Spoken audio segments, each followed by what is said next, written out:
Israel is directed by God to do something, and in the other kind of holy war, God simply does something to win a victory. Which is this?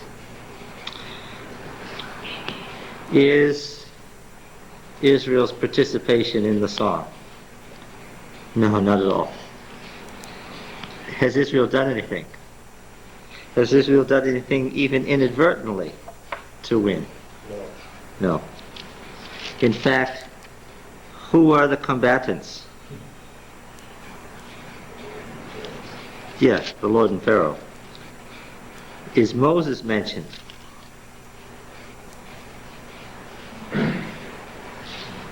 No. Is Israel itself mentioned?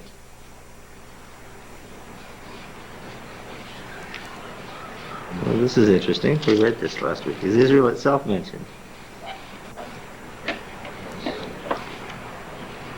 The people who have been redeemed are mentioned in verse 13. Now the song divides itself into several parts. Let's look at that. The first part ends with the refrain in verse 3, Yahweh is a man of war. Yahweh is his name. Of course, Yahweh being his name is important because the original sentence name was Yahweh Sabaoth. Remember, Yahweh means what? It's the hifl or causative form of the verb to be, haya. And so, it being a third person singular, it means he causes to be. He causes to be what? The Sabaoth. Which means what? What's Sabaoth? Yahweh Sabaoth. What's Sabaoth? The army. The hosts, the armies. He causes to be the armies. Probably the armies of heaven originally. Yeah, that's worth noting down. So Yahweh is a warrior name. Okay? So the refrain here in verse 3, 15:3, Yahweh is his name, is referring to his warrior name. Yahweh is a man of war. Yahweh is his name. Alright? Now then, the actual victory, the nature of the victory is described in verses 4 through 12. And in verse 13 we have a switch to a different theme. Thou hast led in thy steadfast love the people whom thou hast redeemed. Beginning at verse 13, we don't have anymore the song of the sea. The victory at the sea isn't even mentioned.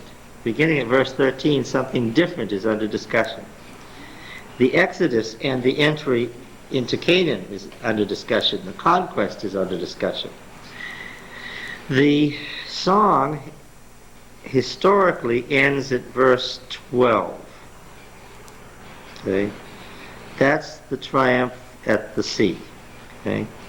In verse 13 and going through to verse 18, where we have the conquest, the triumphal march through the wilderness, and the conquest of Canaan. All right? And so it talks about the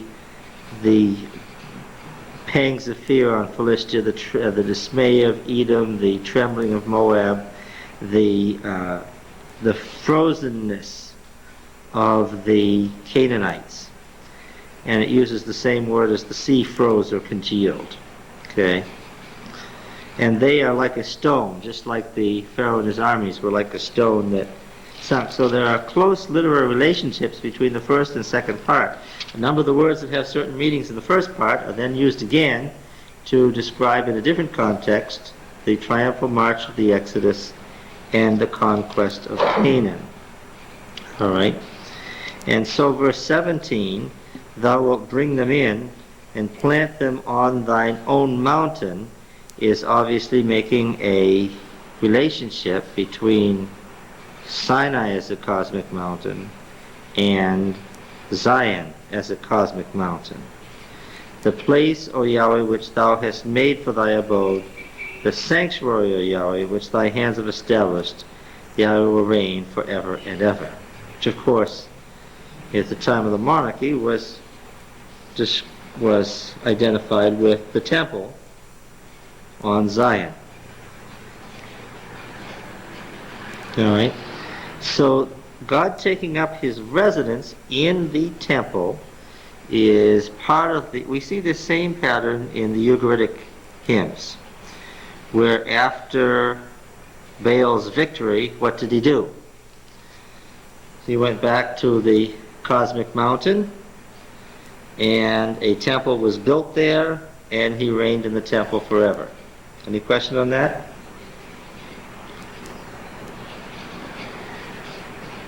I'm not sure you're all understanding what I'm saying. If you have a question about this, ask it now. This is probably your only chance to talk about the Song of the Sea. This is a pattern in Canaanite poetry. The return from the victory to setting up the temple, to founding the temple and reigning in the temple forever.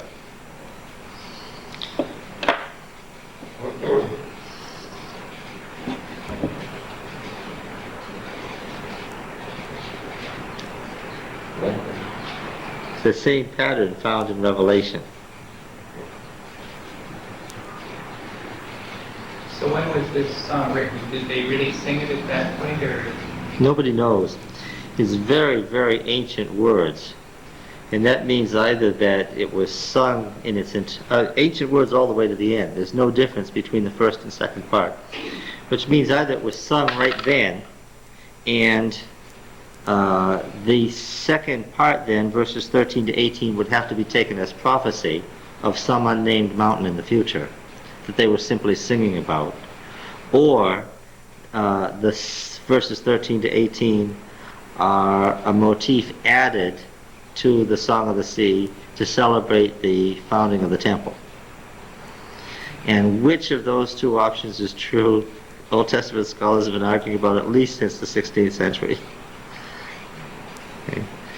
I don't know of a way to settle that argument. Well, if it was added, it was done with considerably more skill than most of the other intrusions that were done. My personal opinion is it wasn't added. I think that the spelling of the words, the meter, the way that the words are used in their earlier meanings rather than their later meanings, says that this is just prophecy based on a Ugaritic model of the next thing that's going to happen is Yahweh's going to lead us to his holy mountain, wherever that is. I think that people in the time of its singing would have eventually interpreted that to be Sinai, and there's no doubt, because it's quoted in a number of places later on in the Old Testament, that they applied it to Zion. They applied this song to Zion, which is why you have the pattern in Revelation. In Revelation, after God's victory, then comes the founding of the city on the cosmic mountain. Okay?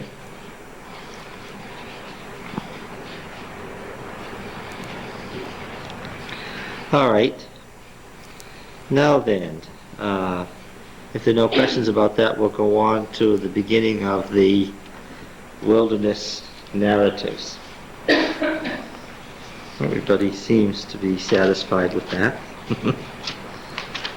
Okay. It's tough taking a rise out of us on that. I know, it is. Nobody even said, well, how is that a pattern in Revelation? I was going to ask all sorts of questions about whether God's victorious in Revelation or God's people are victorious or which, but Song of Moses, I couldn't get anything, so we'll go on. Verse 22. And again, the chapter division here isn't very good. Moses led Israel onward from the Reed Sea, and they went into the wilderness ashore. They went 3 days into the wilderness and could find no water. When they came to Marah, they could not drink the water of Marah because it was bitter. Therefore it was named Marah, which is bitterness. And the people murmured against Moses, saying, what shall we drink? And he cried to Yahweh, and Yahweh showed him a tree, and he threw the tree in the water, and the water became sweet. Now, this is the first time we run across a theme in the wilderness wanderings. And it's a major theme, and it recurs again and again and again. The people did what? Murmured.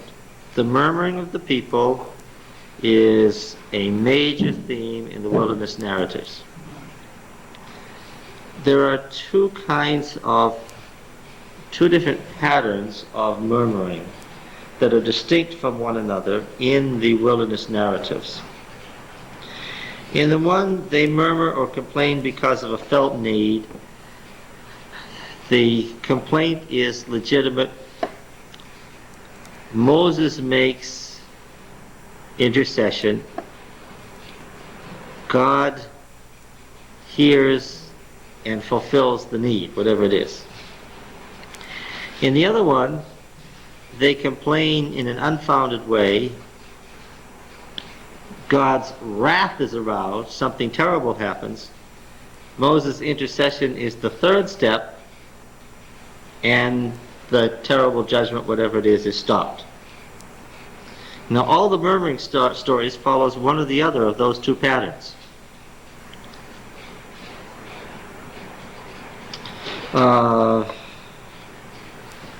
Which does this appear to be, the first or the second pattern? The first, yes.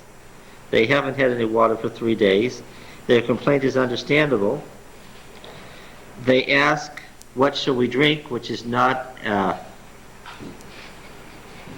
it's not an out-of-control complaint, right? Unreasonable. No, it's not unreasonable. And the wording isn't unreasonable. What shall we drink? That's fine.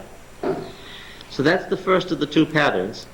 And the murmuring, however, is in Exodus. There's a deliberate theological shift. The murmuring is always the first pattern before the golden calf, and it's always the second pattern after the golden calf. The golden calf incident is going to become the turning point in the narrative part of Exodus.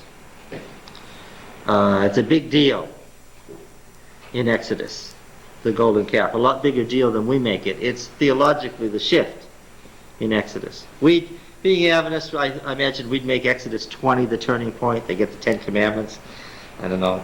Maybe we'd make the founding of the sanctuary in Exodus 25 the turning point. No, that's not it. When we get over that far, we have to talk about the fact that our Exodus isn't the original one anyway. The original Septuagint Exodus is much shorter, and ours is not the original.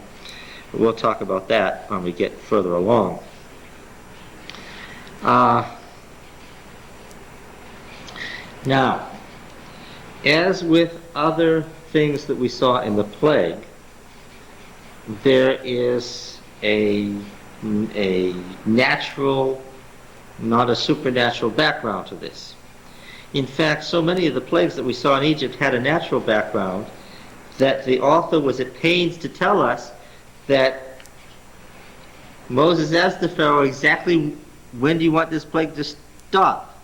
And I'll have it stop at that exact moment. And then he would tell the Pharaoh, now at such and such a moment, Yahweh's going to have this plague start, so that it would be known that it was a supernatural rather than natural event, because it was a natural sequence. Remember we talked about how each one of the plagues would cause the next one to come in a natural sequence? To this day, Arabs in the Sinai Peninsula put certain kinds of trees into the brackish water to absorb the minerals and make it drinkable. Okay, so this is perfectly natural here, but what's the key? The key is, to the narrator, is that they came and they couldn't drink the water because they didn't know what to do, and what? And God told them. Yes. All right, we're going to see the same thing with the manna. There Yahweh made for them a statute and an ordinance, and there he tested them, saying, if you will diligently hearken to the voice of Yahweh your God, and do that which is right in his eyes, and give heed to his commandments, and keep all his statutes, I will put none of the diseases on you, which I put on the Egyptians, for I am Yahweh your healer. Now, if you read this carefully, you'll notice that we weren't talking about diseases, and it's a quote from Deuteronomy. Why has the Deuteronomist comment been put in here?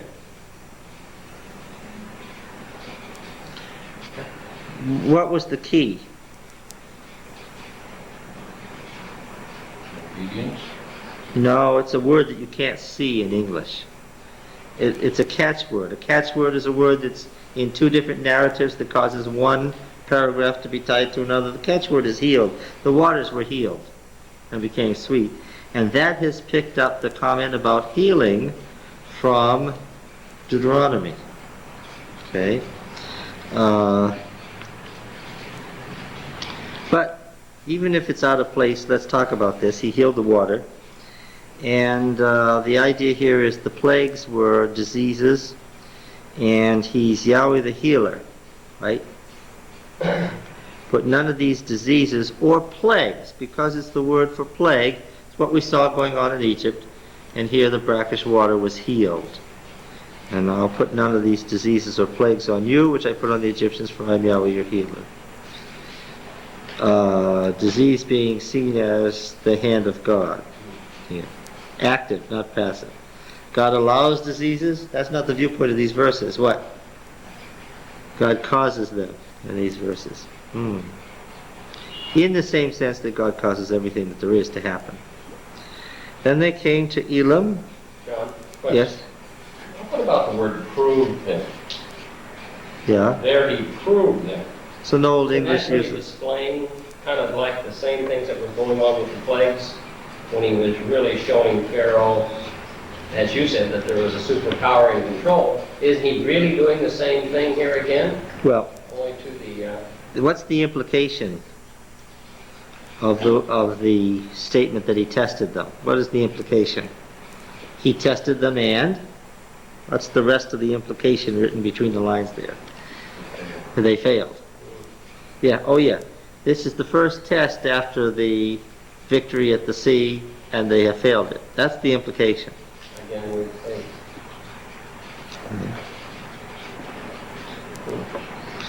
Then they went to Elam, where there were 12 springs of water and 70 palm trees. Isn't that convenient?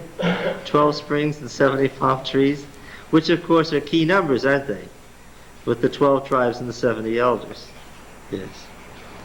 And they were encamped there by the water.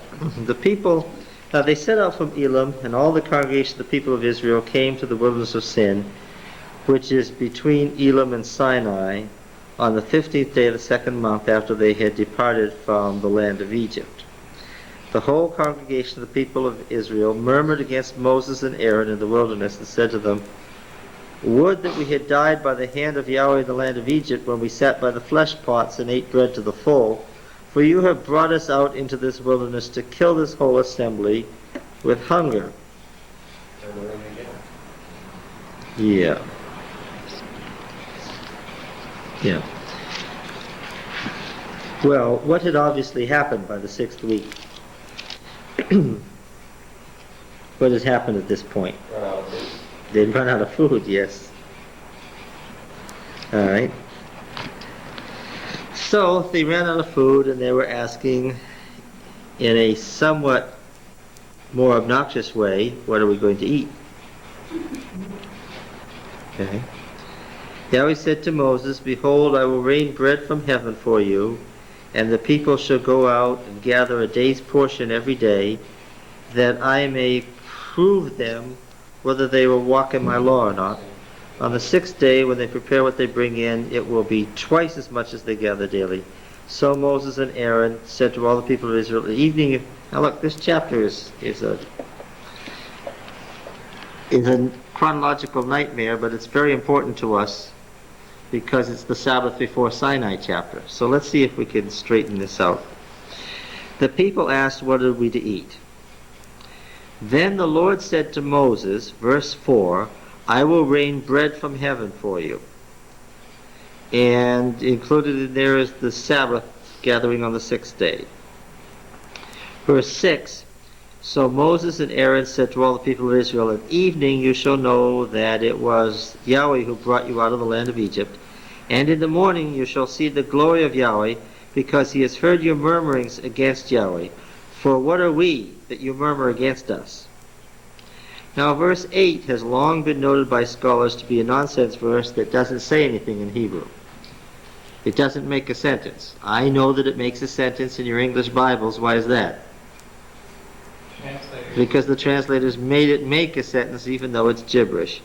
Let's skip verse 8 because there may have been pieces left over from an original sentence there, but whatever the sentence was, it isn't there now. What are we that you murmur against us? Do you see how it says, "What are we" there in verse 8 again? It's apparently somewhere along the way there was some damage that somebody has tried to fix up and made a mess of. Now verse 9. And Moses said to Aaron, say to the whole congregation of the people of Israel, come near before Yahweh, for he has heard your murmurings. Now you notice that he has given them the answer and told them how their need is going to be fulfilled by the end of verse 7. It's all clear and it's all done. They've asked the question, they've gotten the answer. Then in verse 9, Moses is saying, come near before Yahweh, for he's heard your murmurings. And as Aaron spoke to the whole congregation of the people of Israel, they looked toward the wilderness, and behold, the glory of Yahweh appeared in the cloud. And Yahweh said to Moses, I have heard the murmurings of the people of Israel. Say to them, at twilight you shall eat flesh, and in the morning you shall be filled with bread, and you shall know that I am Yahweh your God. So God sort of announces what he's going to do at the end of where Moses had already told the people what was going to happen. Right? There's a chronological problem. An apparent chronological problem. The explanation for this mangled chapter is that it isn't mangled at all, something is left out. When you compare the other passages where the glory of the Lord appears in the cloud, what happens every time is this. There's a complaint. The complaint results in an argument among the people. I'll give you one of the examples. The story of the 12 spies.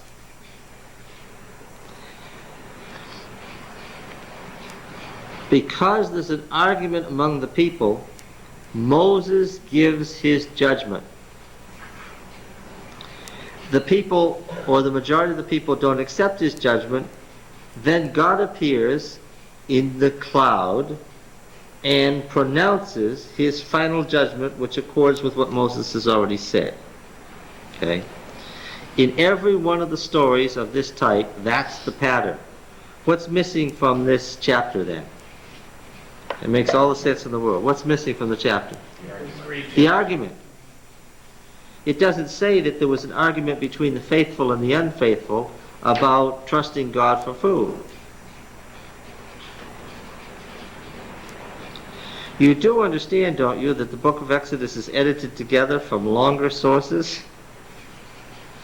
Why they didn't tell the whole argument here, I'm not sure. Except that perhaps in its final form, the editor didn't want to get waylaid by the arguments among the people this early. I think he did it for theological reasons. He wanted to show that they got worse as they went along. Okay? Because that's his theological viewpoint, that they got worse as they went along. Okay? Once you realize that Moses is giving his reaction to an argument among the people, and that God then enters in when Moses' statement isn't accepted, and comes to his rescue and pronounces his judgment, there's no problem at all with chronology or anything else. Now, how did I find this pattern? You have to read the rest of the stories where the Lord suddenly appears in the cloud to find out what the sequence is. And then you notice that what is here is in exactly the same sequence. And that's what reveals to you that... Now, a lot of text critics would rewrite the text. Okay?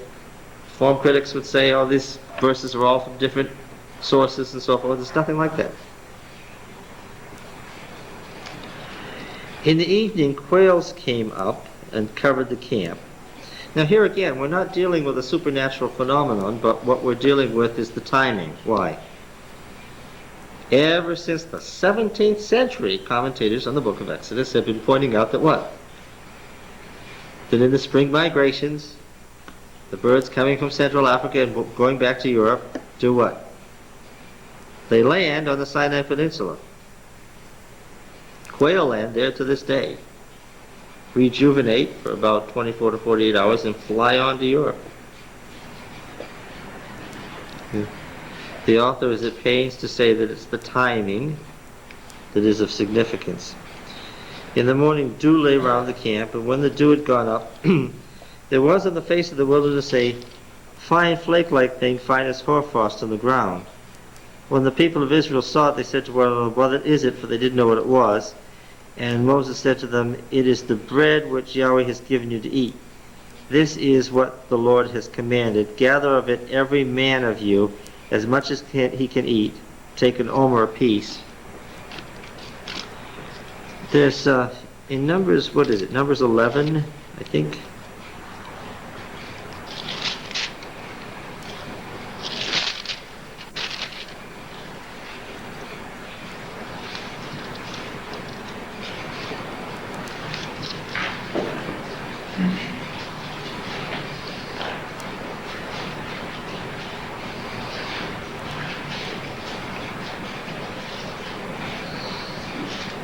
Numbers 11, and the people complained in the hearing of Yahweh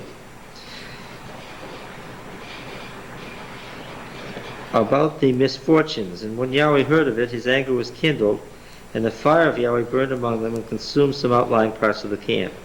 Then the people cried to Moses, and Moses prayed to Yahweh, and the fire abated.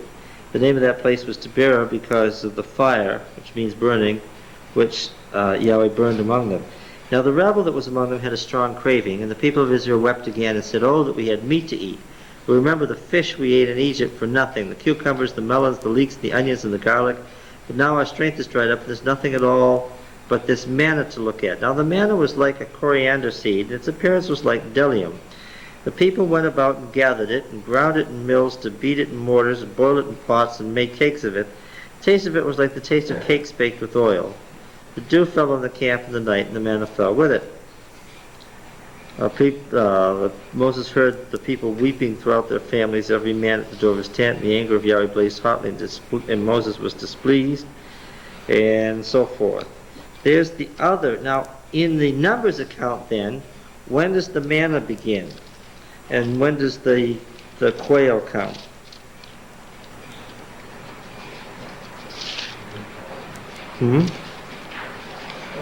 Soon after, well, In verse 31 of Numbers 11, there went forth a wind from Yahweh, and it brought quails from the sea, and let them fall beside the camp. Where is Numbers 11? Where are we in the Exodus in Numbers 11? Well, just read the heading.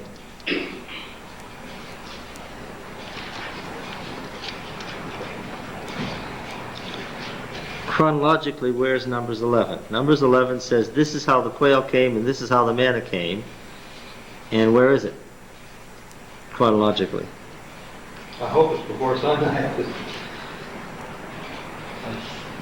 That's the question I'm asking. That's the question I'm asking. Unfortunately, this is Numbers. Yes, Numbers 10, verse 11. In the second year, in the second month, on the 20th day of the month, the cloud was taken up from the tabernacle of the testimony, and the people of Israel set out by stages from the wilderness of Sinai, and the cloud settled down in the wilderness of Paran.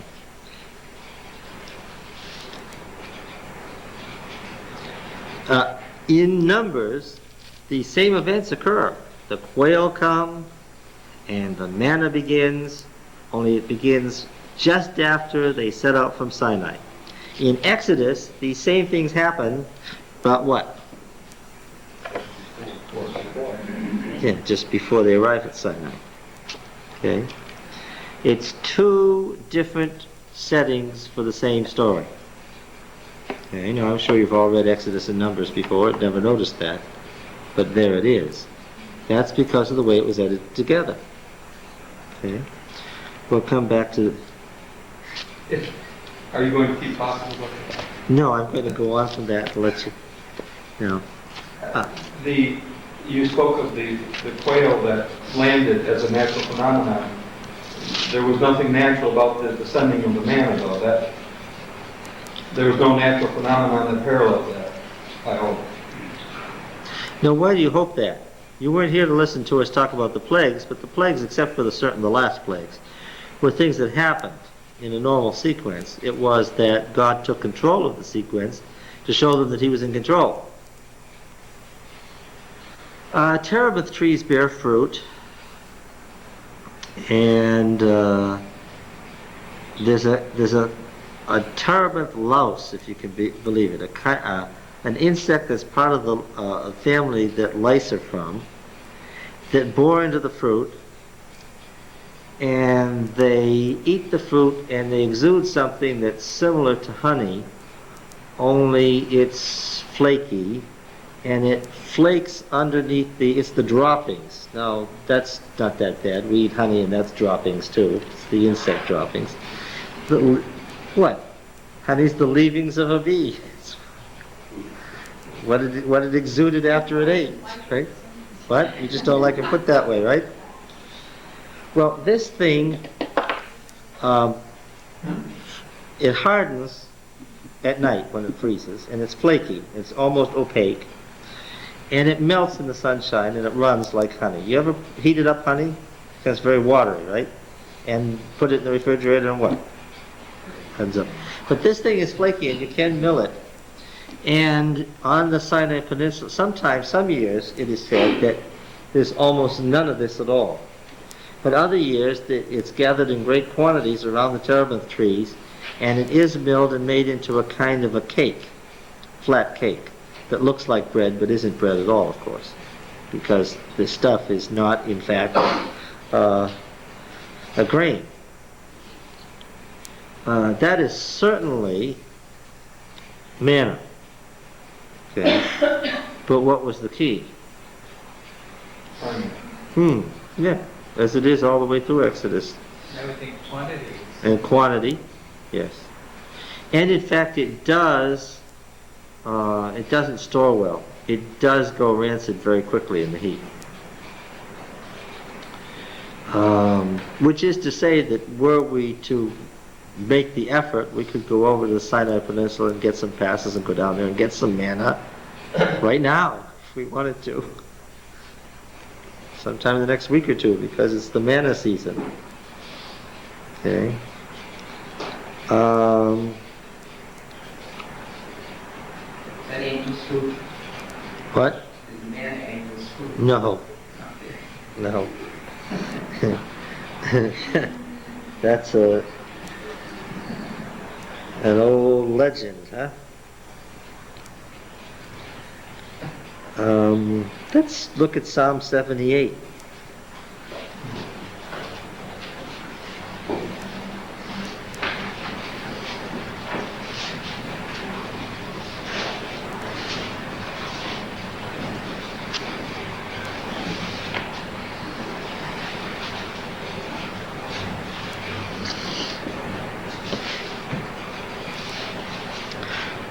Psalm 78. Give ear, O my people, to my teaching. Incline your ears to the words of my mouth. I will open my mouth in a parable. I will utter dark sayings from of old, things that we have heard and known, that our fathers have told us. We will not hide them from their children, but tell to the coming generation the glorious deeds of Yahweh and his might, and the wonders which he has wrought. And here's a direct reference to oral tradition. There are a number of them in the Old Testament. References to oral tradition. He established a testimony in Jacob and appointed a law in Israel, which he commanded our fathers to teach to their children, that the next generation might know them, the children yet unborn, and arise and tell them to their children, so that they should set their hope in God, and not forget the works of God, but keep his commandments, and that they should not be like their fathers, a stubborn and rebellious generation, a generation whose heart was not steadfast, whose spirit was not faithful to God. The Ephraimites, armed with the bow, turned back on the day of battle. They did not keep God's covenant, but refused to walk according to his law. They forgot what he had done, and the miracles that he had shown them. In the sight of their fathers he wrought marvels. In the land of Egypt, in the fields of Zoan, he divided the sea and let them pass through it, and made the waters stand like a heap. In the daytime he led them with a cloud, and all the night with a fiery light. He cleft rocks in the wilderness, and gave them drink abundantly, as from the deep. He made streams come out of the rock, and caused waters to flow down like rivers. Yet they sinned still more against him, rebelling against the Most High in the desert. They tested God in their heart by demanding the food they craved. They spoke against God, saying, "Can God spread a table in the wilderness? He smote the rock so that water gushed out, and streams overflowed. Can he also provide bread or provide meat for his people?" Therefore, when Yahweh heard, he was full of wrath. A fire was kindled against Jacob, and his anger mounted against Israel, because they had no faith in God, and did not trust his saving power. Yet he commanded the skies above, and opened the doors of heaven, and he rained down upon them manna to eat, and gave them the grain of heaven. Man ate the bread of the angels, and sent them food in abundance. He caused the east wind to blow in the heavens, and by his power he led out the south wind. He rained flesh upon them like dust, winged birds like the sand of the seas. He let them fall in the midst of their camp, all around their habitations. And they ate and were filled, and he gave them what they had craved. But before they had sated their cravings, while the food was still in their mouths, the anger of God rose against them, and he slew the strongest of them, and laid low the picked troops of Israel. In spite of all this, they still sinned. Despite his wonders, they did not believe.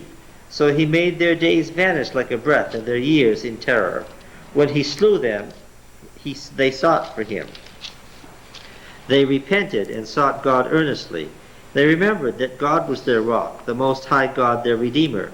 But they flattered him with their mouths. They lied to him with their tongues. Their heart was not steadfast toward him. They were not true to his covenant. Yet he, being compassionate, forgave their iniquity, and did not destroy them. He restrained his anger often, and did not stir up all his wrath. He remembered that they were but flesh, a wind that passes and comes not again. How often they rebelled against him in the desert, and grieved him in the desert. They tested him again and again, and provoked the Holy One of Israel. They did not keep in mind his power, or the days when he redeemed them from the foe, when he wrought his signs in Egypt and his miracles in the fields of Zoan. So he turned their rivers to blood, so that they could not drink of their streams.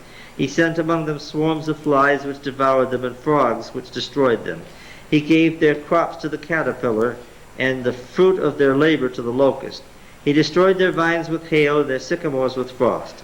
He gave over their cattle to hail, and their flocks to thunderbolts. He let loose on them his fierce anger, wrath, indignation, and distress, a company of destroying angels. He made a path for his anger. He did not spare them from death. He gave their lives over to the plague. He smote all the firstborn of Egypt, the first issue of their strength in the tents of Ham. He led forth his people like sheep, and guided them in the wilderness like a flock. He led them in safety, so that they were not afraid, but the sea overwhelmed their enemies. And he brought them to his holy land, to the mountain which his right hand had won. Do you noticing? I hope you're taking note. He drove out nations before them. He apportioned them for a possession, and settled the tribes of Israel in their tents. Yet they tested and rebelled against God Most High, and did not observe his testimonies, but turned away and acted treacherously like their fathers. They twisted like a deceitful bow, for they provoked him to anger with their high places, and moved him to jealousy with their graven images. When God heard, he was full of wrath. He utterly rejected Israel. He forsook his dwelling at Shiloh, a tent where he had dwelt among men, and delivered his power to captivity, his glory to the hand of the foe. He gave his people over to the sword, and vented his wrath on his heritage. Fire devoured their young men, and their maidens had no marriage song. Their priests fell by the sword, and their widows made no lamentation. Then the Lord awoke us from sleep, like a strong man shouting because of wine, and he put his adversaries to rout, and put them to everlasting shame. He rejected the tent of Joseph, and did not choose the tribe of Ephraim, but he chose the tribe of Judah, Mount Zion which he loves. He built his sanctuary like the high heavens, like the earth which he has founded forever. He chose David his servant, and took him from the sheepfolds, from tending the ewes that the young had brought him, to be the shepherd of Jacob his people, and Israel his inheritance. With upright heart he tended them, and guided them with a skillful hand. Okay, now, this is a good example of the original poetic form of the Exodus. Here's the original poetry of the original song that was sung, of the original story of the Exodus. Now, of course, it has been cast into a story about the founding of the monarchy as the fulfillment of God's promise to Israel. And yes, it it makes use of these traditions, but in a somewhat different way. Did you notice, where is the quail and the manna? Is it before or after Sinai?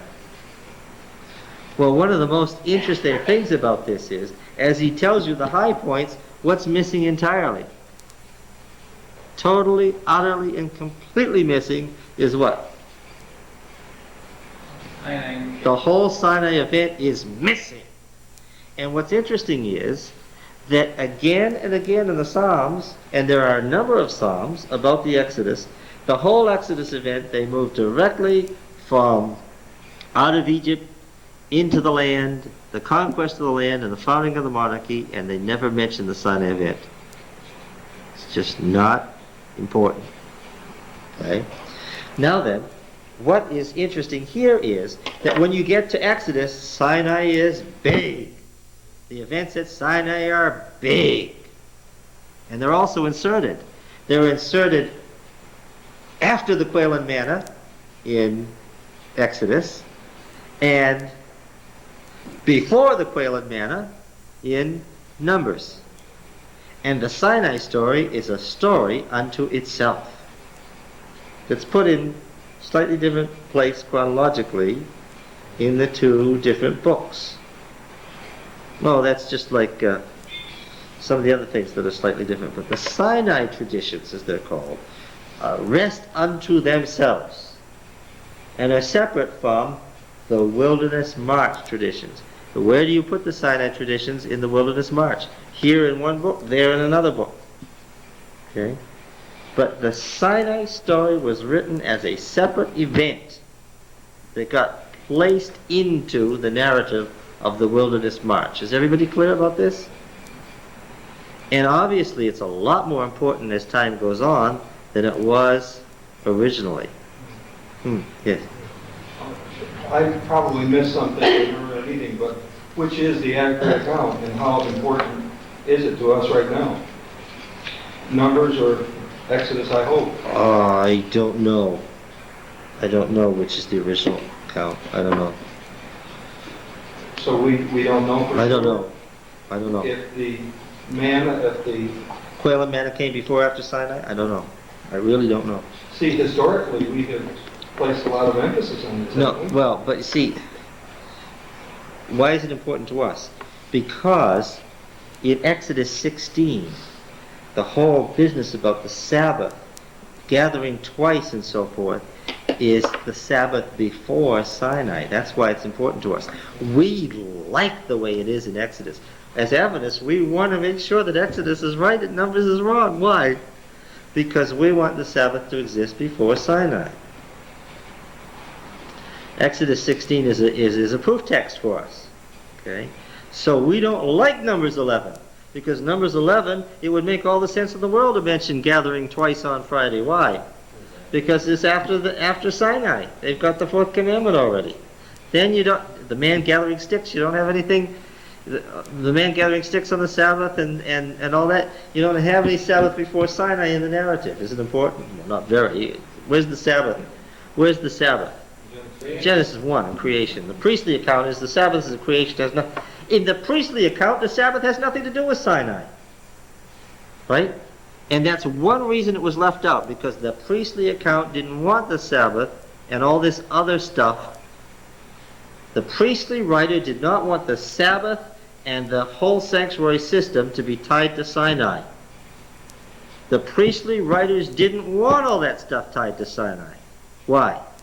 We saw it in Genesis, we saw it all the way through. Where did all that stuff come from, as far as they were concerned? That came from creation. It did not come from Sinai. So, as a result, the priestly writers emphasized, and in the building of the books in the temples, they emphasized that these things came from creation.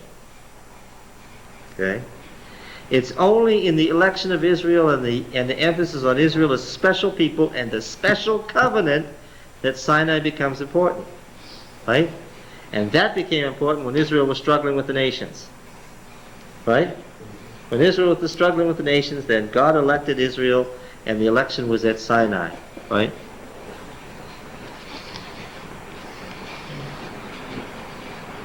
Okay.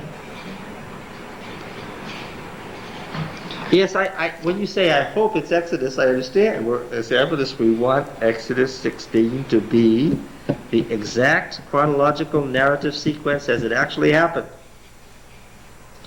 Not the way it's laid out in Numbers. But that's because we have an axe to grind that the writer did not. Well, yes, that's right. We're fighting with those Church of God people and Baptists and so forth about the Sabbath. But I'm not Why sure it's should an that axe be to grind. Why should that be a problem when we know it existed in creation? Well, yes, that's my answer. I don't care But whether. this is not what our good Baptist brother will tell us. But see, your good Baptist brother is a fundamentalist. He doesn't. This is I'm about to say something on tape. He doesn't know that there's a problem between Exodus 16 and Numbers 11, right? Hopefully. Because as a fundamentalist, what? There's no discrepancies in the Bible. None whatever. As soon as we hinted that there were some, he walked out the door. So he's not here. Right? And of course, if you're a fundamentalist, you don't have this problem because you just ignore these things. You just pretend they're not there. Yes, so our proof text would be in trouble if we read Psalm 78 to him. Because in Psalm 78, it's after, this is not good. This is not good what I'm about to say. It's after Moses strikes the rock and the water flows out like rivers that they test him further to see if he can provide bread and meat, right? Psalm 78 verse 17. No. I take it back. Verse 15. He cleft the rocks in the wilderness and gave them drink abundantly as from the deep. That's referring to Moses striking the rock, right?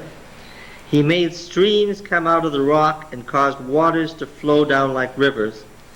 Yet they sinned still more against him, rebelling against the Most High in the desert.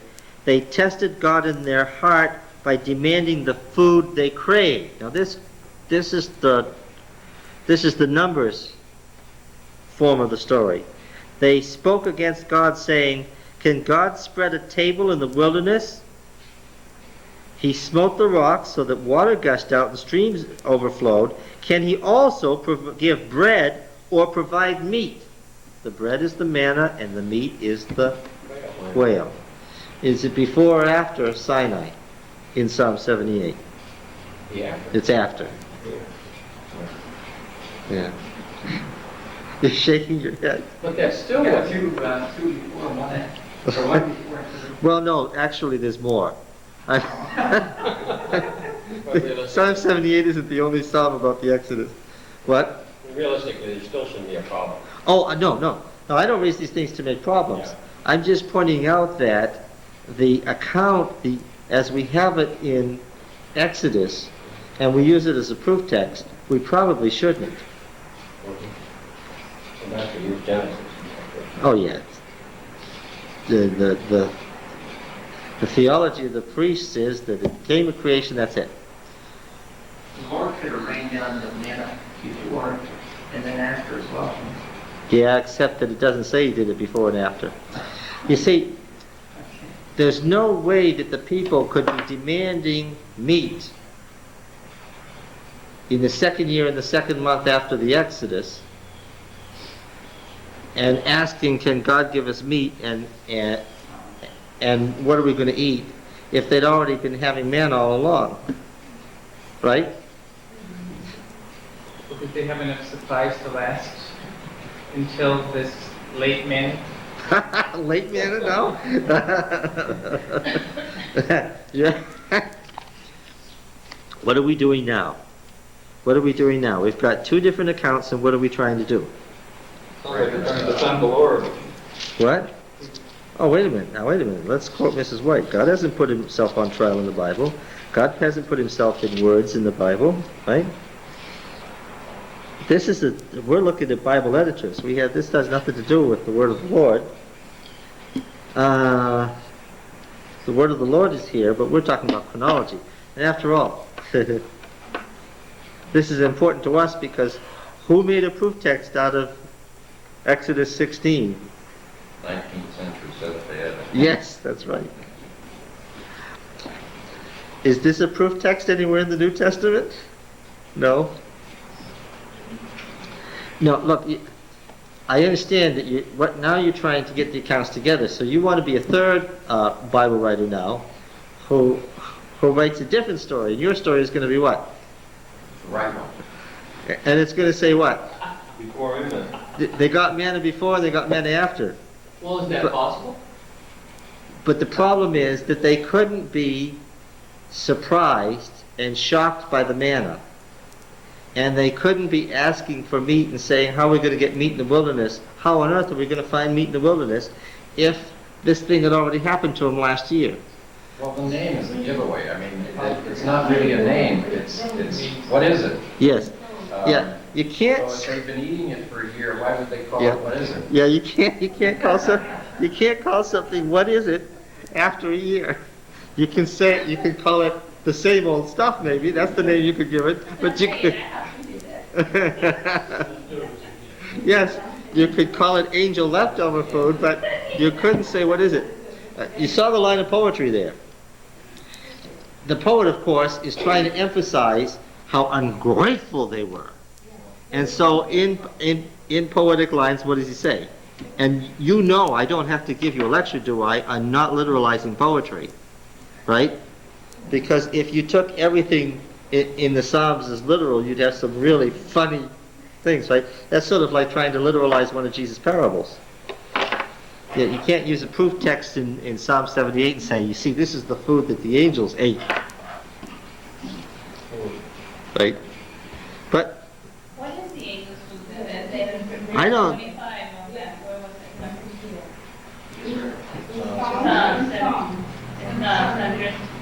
it? Did- you see, that's the trouble. I was looking at him and my words went right past you. When attitude of the angel and God gave them all they wanted, what did that happen? What? He said the attitude of the angel and God gave them all. No, see, he's sitting between you and I was talking to him and my words went right between both of you. You both missed it.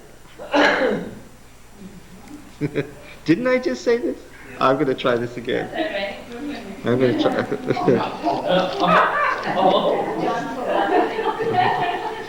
No, I'm going to try this again. The psalmist in Psalm 78 is making a point that Israel rebelled how long? There's no honeymoon period in Psalm 78. When did they start rebelling? Right away. Right? And they got worse and worse and worse. Again and again and again. And he is using words to emphasize how awful they were.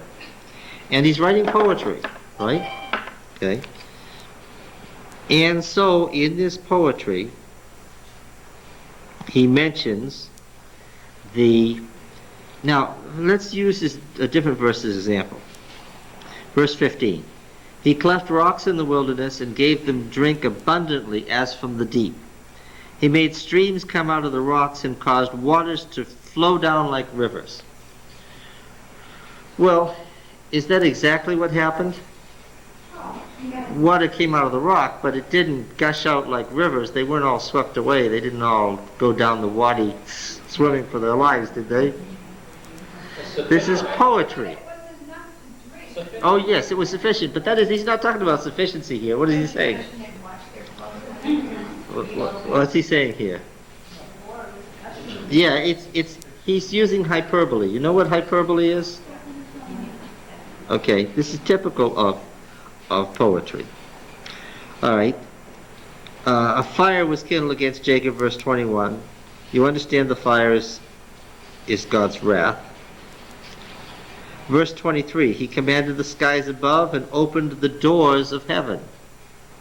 We've seen these phrasing a lot. Is there a door in heaven that you open? Yeah, but I'm not sure that's the way God gives his blessings. It's not literal. You understand? Okay. Malachi is letting Man ate the bread of the angels and sent them food in abundance. Well, it's a parallel couplet. And you see what he means by the first line by looking at the second line. He sent them food in abundance. Okay? It's always a danger that you're going to literalize something in the poetry of the Bible and end up with an interesting new doctrine. John, in this version here, it says, "and gave them grain from heaven by sending down rain and manna for them, so they ate the food of angels." He gave them grain from heaven.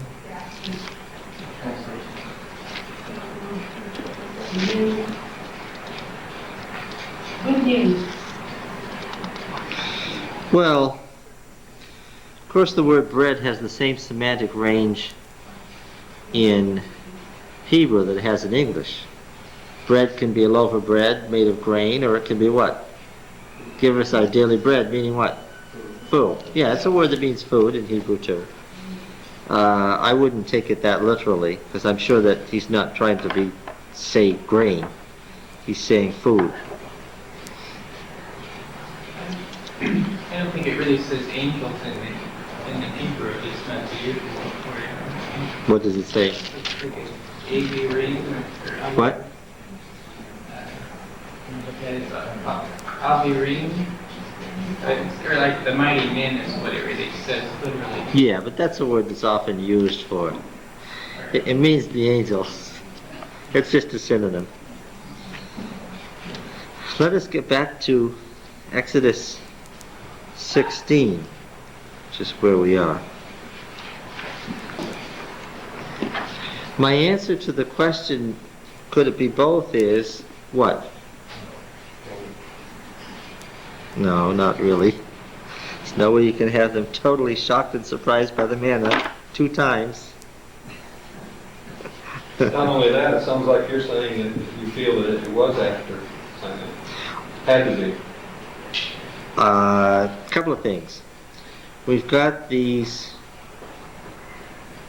oral tradition psalms written down that are consistent in placing it after the Exodus.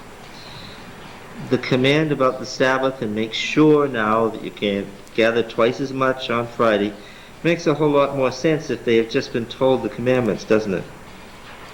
And they have been emphatically reminded again, don't disobey any of the covenant law. We haven't done the little book of the covenant yet. That's where we're going next. And if we read what it says there about Sabbath keeping, it makes God's wrath a lot more sensible. Well, of course, yes, he'd just been very emphatic about this to bring the Sabbath back to their attention, and already they were forgetting it. Okay.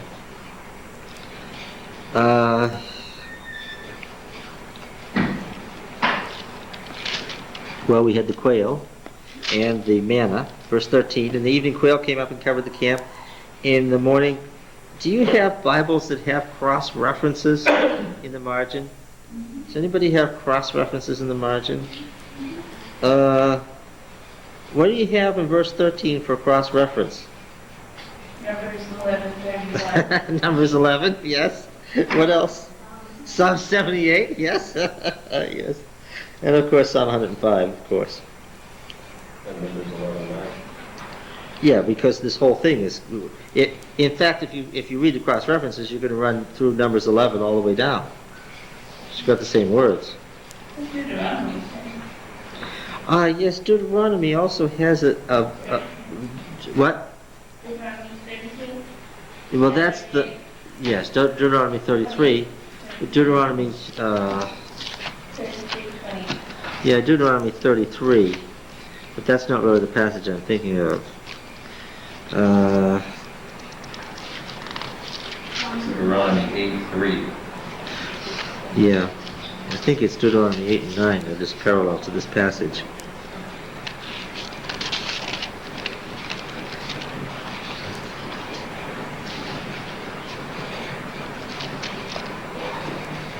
Deuteronomy 8:3. Yeah. Doesn't really tell us when. Psalm 105 has the same account, yes. Now let's get through this thing here. Let's get through this and I'll make some more comments as we go along. This will make a lot more sense after we've read Exodus 19 to 24. When the people saw it, they said, "What is it?" They didn't know what it was. Moses said to them, "It's the bread which Yahweh has given you to eat. This is what Yahweh has commanded. Gather each of it as much as you can. Take an omer apiece, according to the number of persons whom each of you has in his tent." And the people of Israel did so. They gathered some more, some less. They measured with an omer. He that gathered much had nothing over. He that gathered little had no lack. And each gathered according to what he could eat. Moses said to them, "Leave no man any fill till morning." But they didn't listen. Some left part till morning, and it bred worms and became foul. Moses was angry with them. Morning by morning they gathered it, each as much as he could eat. On the sixth day they gathered twice as much bread, 2 omers apiece. When all the leaders of the congregation came and told Moses, he said to them, "This is what Yahweh has commanded. Tomorrow is a day of solemn rest, a holy Sabbath to Yahweh. Bake what you will bake and boil what you will boil, all that's left over. Lay by to be kept till morning." So they laid it by till morning, as Moses bade them, and didn't become foul, and there were no worms in it. But Moses said, "Eat it today, for today is a Sabbath to Yahweh. Today you will not find it in the field. 6 days shall you gather it, but the seventh day, which is the Sabbath, a Sabbath, there shall be none." On the seventh day some of the people went out to gather and found none. Yahweh said to Moses, "How long will you refuse to keep my commandments and my laws?" Now, of course, this commandment here is the word for the Decalogue. "See, Yahweh has given you the Sabbath, has given you the Sabbath. Therefore on the sixth day he gives you bread for 2 days. Remain every man of you in his place. Let no man go out of his place on the seventh day." So the people rested on the seventh day.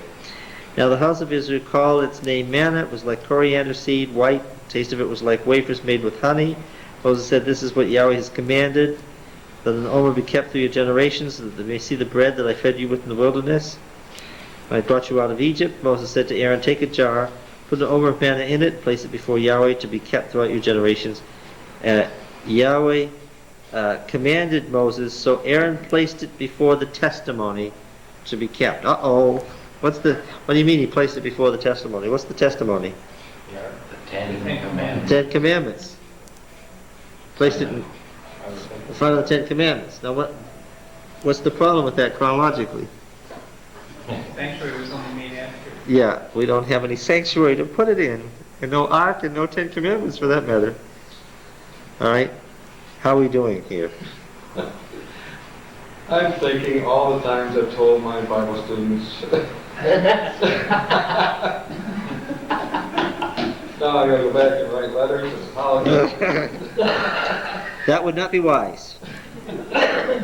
Furthermore, if you do that, just say you were reading Numbers 11. Leave my name out of it.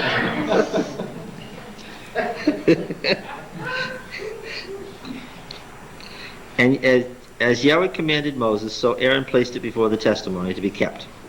And the people of Israel ate the manna 40 years till they came to a habitable land. They ate the manna till they came to the border of the land of Canaan. Chapter 17. All the congregation of the people of Israel moved on from the wilderness of sin by stages, according to the commandment of Yahweh, and came and camped at Rephidim. All right. But there was no water for the people to drink. Therefore the people found fault with Moses, said, "Give us water to drink." And Moses said to them, "Why do you find fault with me? Why do you put Yahweh to the test?" But the people thirsted there for water, and the people murmured against Moses, said, "Why do you bring us out of Egypt to kill us and our children and our cattle with thirst?" So Moses cried to Yahweh, "What shall I do with this people? They're almost ready to stone me." And Yahweh said to Moses, "Pass on before the people, taking with you some of the elders of Israel, and take in your hand the rod which you struck the Nile with, and go. And behold, I will stand before you there at the rock, on the rock at Horeb, and you shall strike the rock, and water shall come out of it, that the people may drink." And Moses did so in the sight of the elders of Israel, and he called the name of the place Massa and Meribah. Nobody knows for sure which. There's a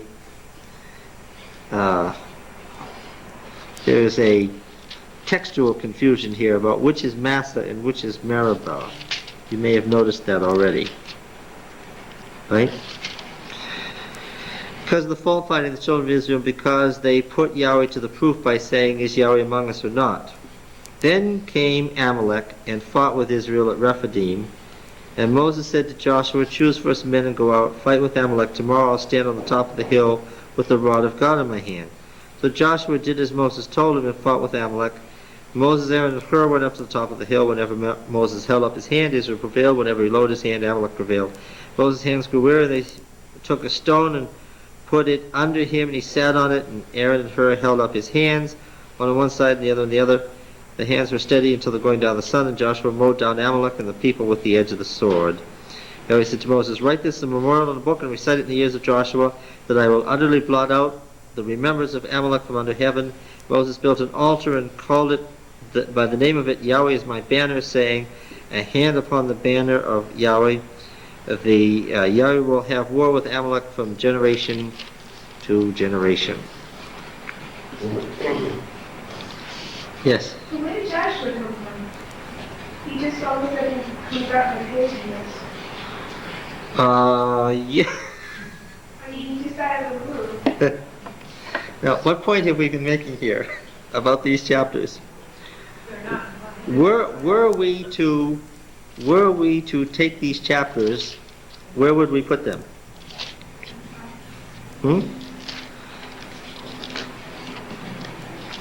Where would we put them? So that's explaining. Yes. And where is Joshua introduced? Verse 8. Well, verse 8, is it?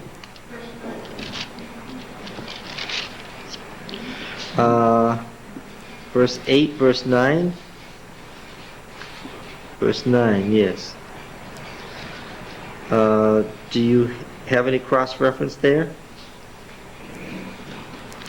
Yeah, Joshua 9:4. What? Joshua 9:4. No, that's not. How? That's not the cross-reference we're looking for. I have Exodus 24:13. Exodus 24:13? Yeah. Okay, why don't you go over there?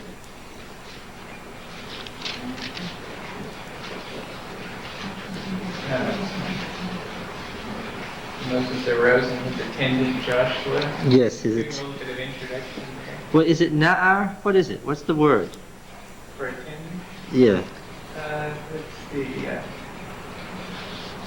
Mesharto. What is it? Yeah, Mesharto. Okay.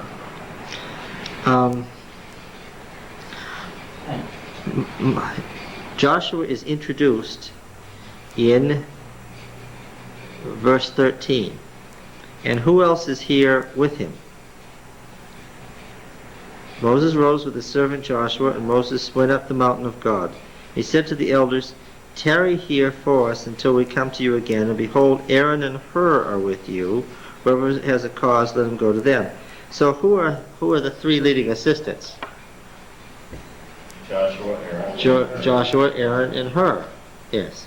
Now, again, the Book of the Covenant, let me say it again because I haven't been very clear about it.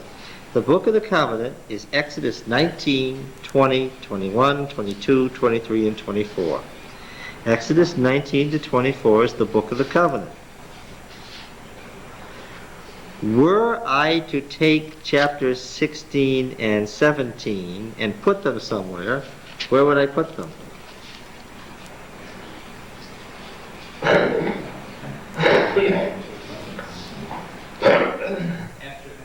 Right after chapter 24.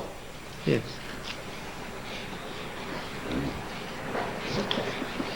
What you're really saying is all of 19 to 24 was what was kind of put in. The wrong place. And her question further confirms what we've already seen, and that is what? We've got Joshua coming out of nowhere where we have him introduced further on, further indicating what we already know. All right. Oh my. It also makes some sense out of the whole thing with Saul later, because that was when God intended to complete the judgment that he makes here. Yes, with Amalek. That's right. And Saul, Which is the founding of the monarchy, would be the end of would be the fulfillment of the entry into Canaan. and Saul messed up. Yes. I mean, I don't know if this is like, this is back in Exodus 24, where he says that Joshua, that Moses said out with Joshua. So So did Joshua go up on the mountain with him, or did he just like go back down, or what happened? No, he guarded the entrance to the mountain. But that's a chapter 24 question, which we'll come to shortly. Now then, next we have chapter 18. Now those of you who have just come recently, we've already had our times with chapter 18, haven't we? Jethro, the priest of Midian, also known as Rule. What?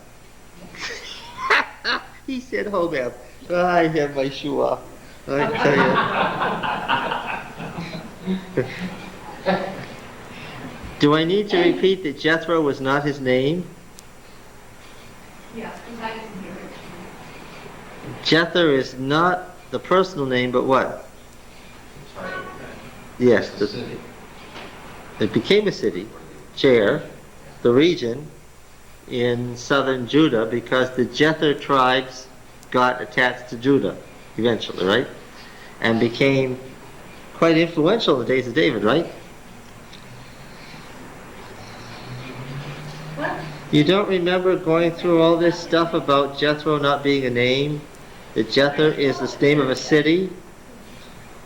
In verse 12, it refers to him as his name. Uh. Jethro, Moses' father. I'm going to, because we could spend another 2 hours proving this, you must have missed that night.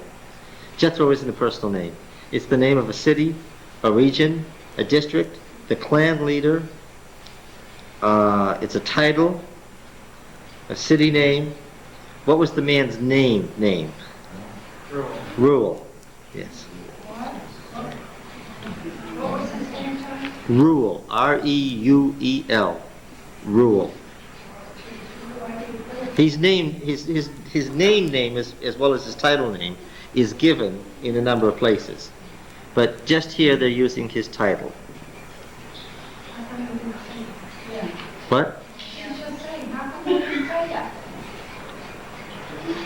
Well, You're not saying you're wrong, you're saying that. We're just saying, well, It's like Pharaoh. Pharaoh wasn't his name. yes, Pharaoh wasn't a name; it was a title. okay, all right, thanks. Not too big. Pharaoh was also the name of a place, as was Jethro. It's a place, a city, a district in Judah. It was also the name of Nabal, that fool, which was also a title. The one to whom Abigail was married. David's sister, whom David married. Remember that? Oh, I'm sure those of you who were here remember. Jethro, the priest of Midian, Moses' father-in-law, heard of all that God had done for Moses, for Israel, and his people, how Yahweh brought Israel out of Egypt. Jethro, Moses' father-in-law, had taken Zipporah, Moses' wife, after he had sent her away, and her 2 sons, of whom the name of one was Gershom, meaning from Ger, sojourner, and the other Eliezer. The God of my father was my help, Eliezer, see, and delivered me from the sword of Pharaoh. And Jethro, Moses' father-in-law, came with his sons and wife to Moses in the wilderness, where he was encamped at the mountain of God. When one told Moses, Lo, your father-in-law Jethro is coming to you with your wife and 2 sons with her, Moses went out to meet his father-in-law, did obeisance and kissed him, and they asked each other of their welfare, and went into the tent. Then Moses told his father-in-law all that Yahweh had done to Pharaoh and the Egyptians for Israel's sake, all the hardship that had come on them on the way, how Yahweh had delivered them. And Jethro rejoiced for all the good which Yahweh had done to Israel, in that he delivered them out of the hand of the Egyptians. And Jethro said, Blessed be Yahweh, who has delivered you out of the hand of the Egyptians, out of the hand of Pharaoh. Now I know that Yahweh is greater than all gods, because he delivered the people from under the hand of the Egyptians when they dwelt arrogantly with them. And Jethro, Moses' father-in-law, offered burnt offerings and sacrifices to God. And Aaron came with all the elders of Israel to eat bread with Moses' father-in-law before God. Again, before God means before the sanctuary. You understand that, right? On the morrow, Moses sat to judge the people, And the people stood about Moses from morning till evening. When Moses' father-in-law saw all that he was doing for the people, he said, "What is this that you are doing for the people? Why do you still sit alone, and all the people standing about you from morning till evening?" Moses said, "Because the people come to inquire of God. When they have a dispute, they come to me, and I decide between man and his neighbor, make them know the statutes of God and his decisions." Well, we don't have any statutes yet. Moses' father-in-law said to him, "What you're doing is not good. You and the people with you will wear yourselves out, for the thing is too heavy for you. You are not able to perform it alone. Listen now to my voice. I'll give you counsel, and God be with you. You shall represent the people before God and bring their cases to God, and you shall teach them the statutes and the decisions, and make them know the way in which they must walk and what they must do. Moreover, choose able men from all the people, such as fear God, men who are trustworthy and who hate a bribe. Place such men over the people as rulers of thousands, hundreds, fifties, and tens, which is a military division. Of course, we saw that they were eventually organized into a war camp. And then let them judge the people at all times. Every great matter they shall bring to you, but any small matter to decide themselves. So it will be easier for you, and they will bear the burden with you. If you do this and God so commands you, then you'll be able to endure, and all the people also will go to their place in peace." So Moses gave heed to the voice of his father-in-law and did all that he had said. Moses chose able men out of Israel, made them heads over the people, rulers of thousands, hundreds, fifties, and tens. They judged the people at all times. Hard cases they brought to Moses, any small matter they decided themselves. Then Moses let his father-in-law depart, and he went to his own country. But of course that's only temporarily, because we see that the whole family is part of the covenant people when they allot the portions of the tribes. Now then, let's do the book of the covenant. On the third, 19 to 24. Now, by now you are used to the fact that once upon a time is the beginning of a story, right? And you know that, and they all lived happily ever after is the end of the story, right? Now let me read this to you. On the third new moon, after the people of Israel had gone forth out of the land of Egypt, on that day they came into the wilderness of Sinai. And when they set out from Rephidim, they came into the wilderness of Sinai and encamped in the wilderness. And there Israel encamped before the mountain. Do you recognize this for what it is? What is this? This is the beginning of a story. This is a once upon a time. This stands all by itself. This was a story that was told unto itself. Once upon a time. Right? And they encamped there before the mountain. Where is the mountain? Well, it's in the wilderness of Sinai, wherever that is. Right? We don't know to this day. And Moses went up to God, and Yahweh called to him out of the mountain, saying, "Thus you shall say to the house of Jacob, and tell the people of Israel, you have seen what I did to the Egyptians, and how I bore you on eagle's wings, and brought you to myself." The implication being, God was where? Where was God? Huh? No, he wasn't. No, you're missing the point. I bear you on eagle's wings and brought you unto myself. Brought you to myself. Where was he? I bore you on eagle's wings and brought you to myself. Where was he? Mama. It's the viewpoint of this section that God is where? God is at the cosmic mountain. And what mountain is that? It's the mountain in the wilderness of Sinai. Where had God been while the Exodus was going on? He had been at, no. Think now. Catch it. Be consistent. Read with consistency. Read with your mind awake. God wasn't with them in the Exodus. Who was with them? The angel. It was consistent. He told Moses, "You go back, and I'll send my angel with you, and he'll bring you here."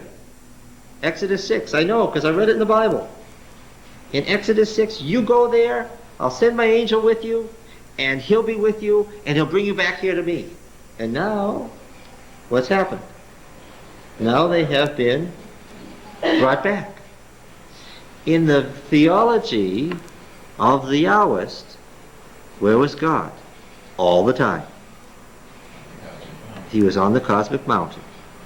And the angel of the Lord went and rescued them And the angel of the Lord, who was in the cloud, brought them back. Huh? Where was he? Where was God? In the mountain, but I still have a problem with the idea that God in some way wasn't with them during the Exodus. God was with them in the Exodus. You're saying the angels don't. No, I didn't say the angels. No. I did not say the angels. I didn't say the angel either. What did I say? Specific title. The angel of the Lord, who is that being who has all of God's power and God's authority and bears God's message. The angel of the Lord has a theology. I did not say God wasn't with them. I said that he was at Mount Sinai, because that's what it says in the text.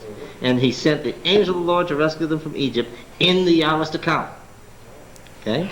You have to read what it actually says, not what you want to read into it. That's the difference between exegesis and eisegesis. What is eisegesis? The word eis means into in Greek. Eisegesis is what? Reading into it what it doesn't say, but you expect it to say. And what is exegesis? Getting out of it what it actually says. In the Yahweh's account, Yahweh was at Sinai. And he sent Moses back with the help of the angel of Yahweh to deliver them from Egypt and bring them back to himself at Sinai. Okay? He's at the cosmic mountain in his cosmic sanctuary. Okay? Now then, you have seen what I did to the Egyptians. Okay? This is the statement of redemption. How I bore you on eagle's wings and brought you to myself. Verse 5, here's the key phrase. Now therefore, if you will obey my voice and keep my covenant, you shall be my own possession among all peoples, for all the earth is mine. Doesn't follow. If all the earth is mine, how are you going to be my own possession? Because the whole world is mine, I have a right to take anybody, and what? And because I have a right to take anybody, I'm taking you. For all the earth is mine, and you shall be to me a kingdom of priests and a holy nation. These are the words which you shall speak to the children of Israel. Now this is a New Testament catchword. This is a proof text in the New Testament. A kingdom of priests. So Israel is the priest nation. It is the go-between nation that stands between God and the other nations. The light of the world, the salt of the earth, a kingdom of priests, Peter says. It's drawn from here. It was the priestly nation whose function was to carry out its priestly or mediatorial work between God and the nations.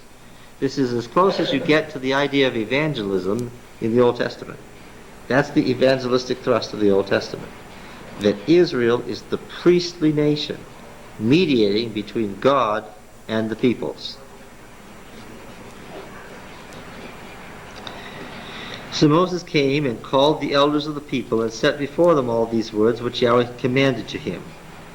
And all the people answered together and said, all that Yahweh has spoken, we will do. Good answer or bad answer? Bad answer.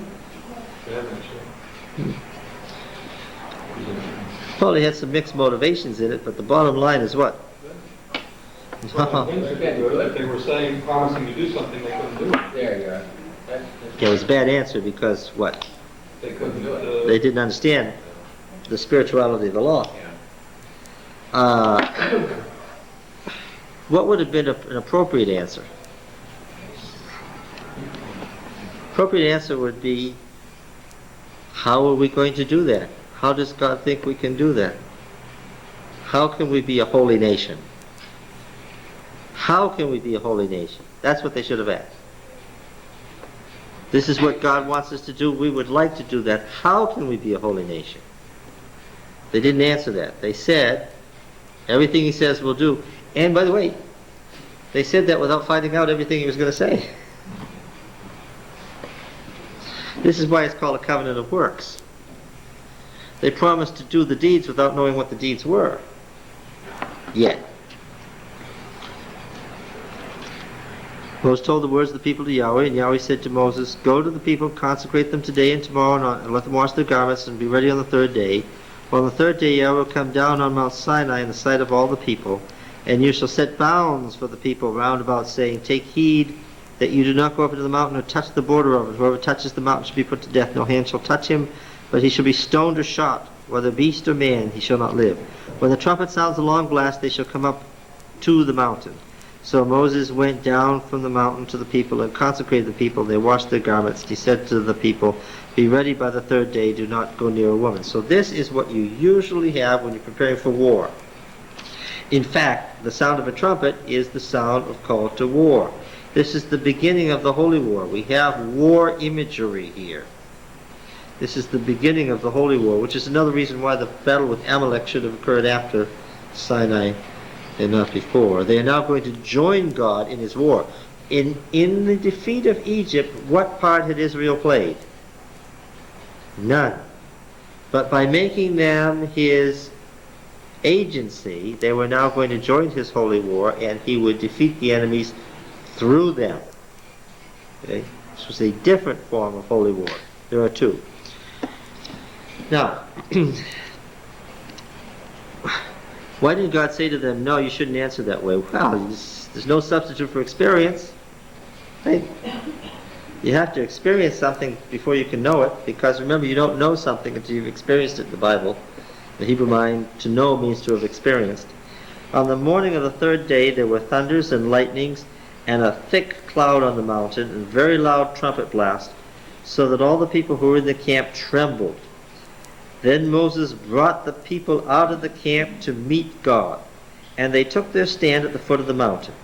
And Mount Sinai was wrapped in smoke because Yahweh descended upon it in fire. And the smoke of it went up like the smoke of a kiln, and the whole mountain quaked greatly. This volcanic imagery is something that we see again and again in the Old Testament as a sign of God's presence. Theophany, we call this. What's theophany mean? It's a Greek word for an appearance or a revelation of God. Okay, theophany. The sound of the trumpet grew louder and louder. Moses spoke, and God answered him in thunder. Yahweh came down on Mount Sinai to the top of the mountain. Yahweh called Moses to the top of the mountain, and Moses went up. And Yahweh said to Moses, "Go down and warn the people lest they break through to Yahweh and gaze, and many of them perish. And also let the priests who come near to Yahweh consecrate themselves, lest Yahweh break out upon them." And Moses said to Yahweh, "The people cannot come up to Mount Sinai, for thou thyself did charge us, saying, Set bounds around the mountain, consecrate." And Yahweh said, "Go down and come up, bringing Aaron with you, but do not let the priests of the people break through to come up to Yahweh, lest he break out against them." So Moses went down to the people and told them, meaning their curiosity was such that some were tempted to go. And God spoke these words, saying. Okay. Now we're going to read the fourth commandment here, and then we're going to have some fun.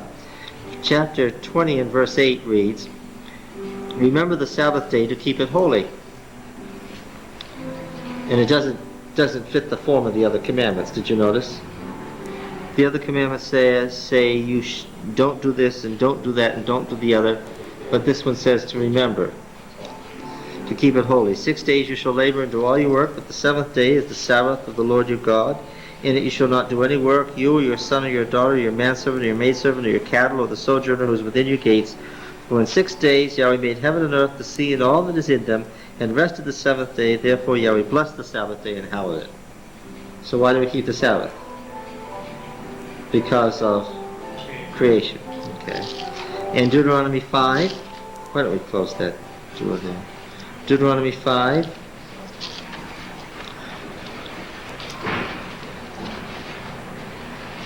Deuteronomy 5.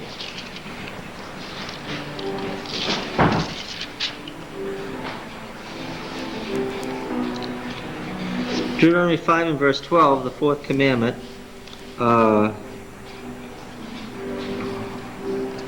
Verse 2, 5:2. "The Lord our God made a covenant with us in Horeb. Not with our fathers did he make the covenant, but with us who are alive here this day. Yahweh spoke with you face to face at the mountain out of the midst of the fire, while I stood between Yahweh and you at the time, to declare to you the word of Yahweh.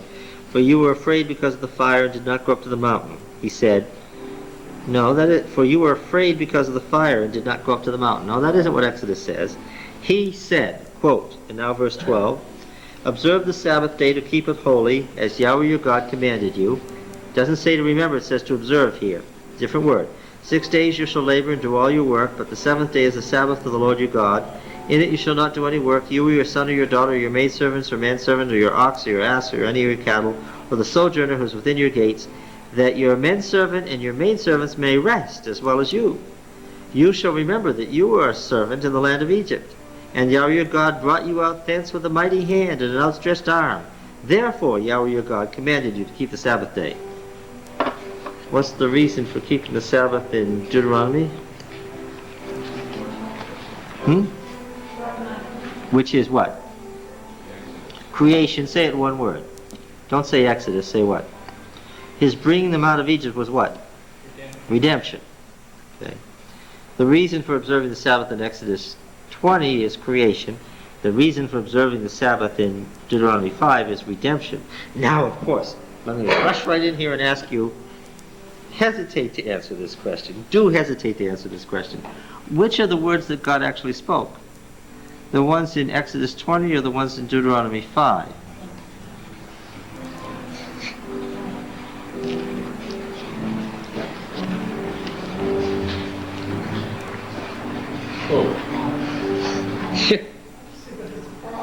Oh, there isn't a problem. I'm just asking, which did he say?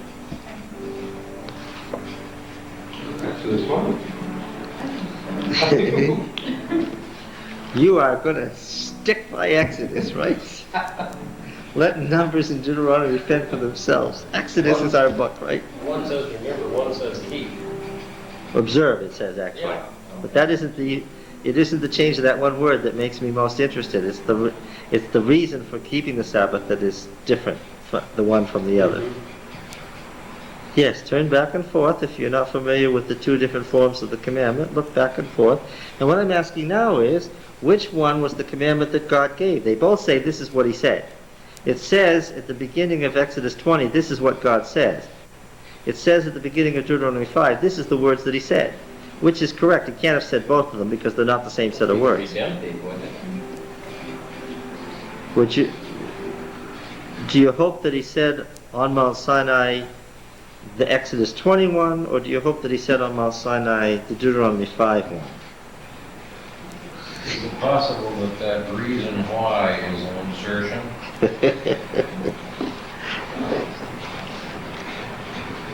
He said, The rest of it is pretty much... except for the change of remember to observe. But you see, that remember to observe word doesn't fit the rest of the commandments. Oh, I wish I'd brought it. I remembered.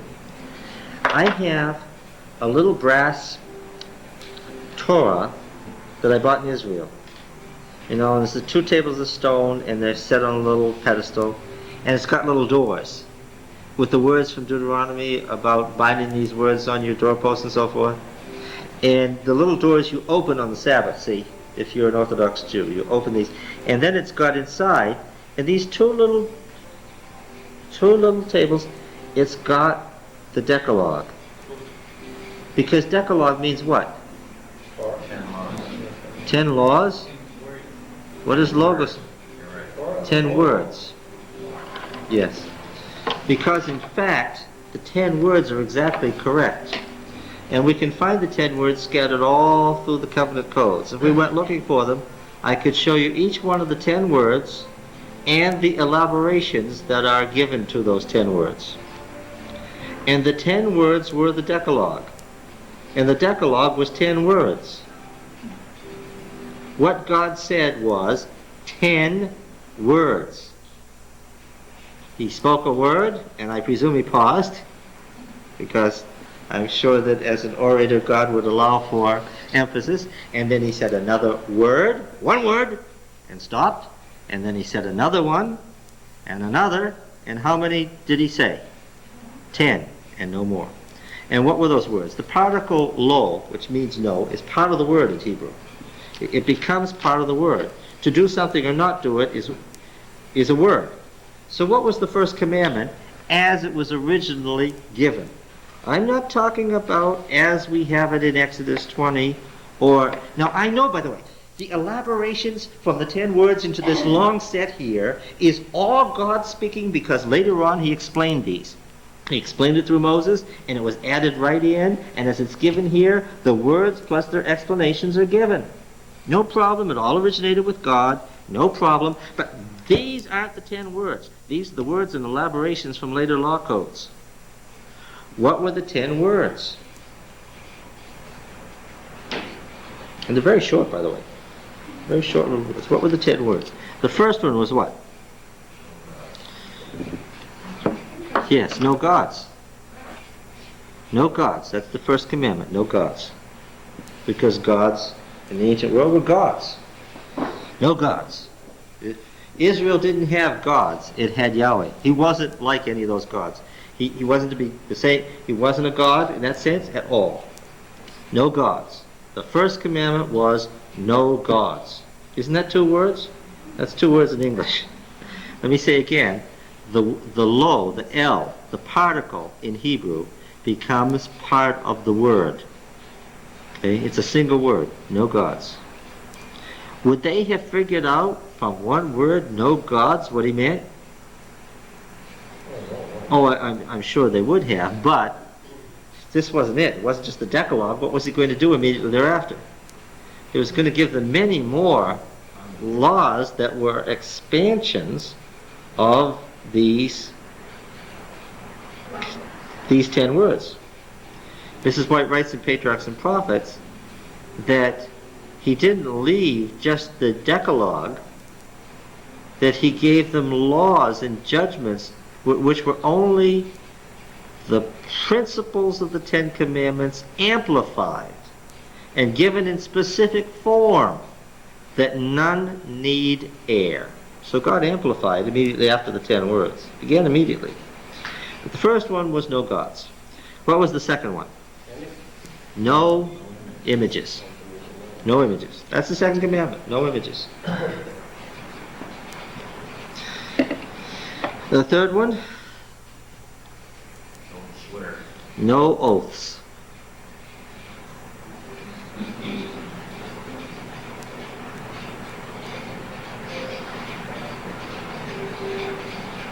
Then what was written for no gods, no images? Did they make gods out of their images? Yeah. See, first of all, he didn't want them worshiping anything else. And then, secondly, he didn't want them worshiping anything else or himself in the form of an image. Suppose they said, okay, we don't have any other gods, but let's make an image of Yahweh. They did that just a little later. That's what the golden calf is about. They made an image of Yahweh. They didn't say it was another god. They said what? This is the God that brought you up from Egypt. No images. Now we're going to have to Latinize so we can make single words out of some of these commandments, but we'll do it. Number 3, no oaths. What's number 4? Sabbath. I'm looking for a word here. No what? No Sabbath forgetting. I said I had to make up words as I went along to make Hebrew equivalents. No Sabbath forgetting.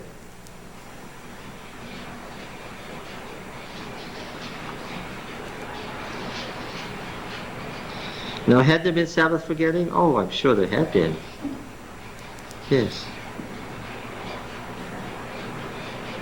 How about the next one, number 5, which was on the first table of the law, not the second? Honor parents. No. No. Oh, no, you're missing the whole principle if you say honor parents. Why don't you just catch first the principle? It's one word, and what's the first word of the one word? L. L, which means no. No what? One word. No what? Parent dishonor. Thank you. No parent dishonoring. That's the very words I was going to use. No parent dishonoring. First table of law. Not the second. First table of law. It is not a duty to man. It is not a duty to parents that is talked about here. It is a duty to God that is talked about here. It is the first table of law, not the second. There are 5 commandments relating to God and 5 commandments related to man. All right, what are the others? We just did 5. What about 6? No killing. No, No murder. No murdering. 7. No adulterating. 8. No stealing. 9. No false oaths. Yes, one word. And 10. No coveting. Those are the 10 words. Questions? There should be some.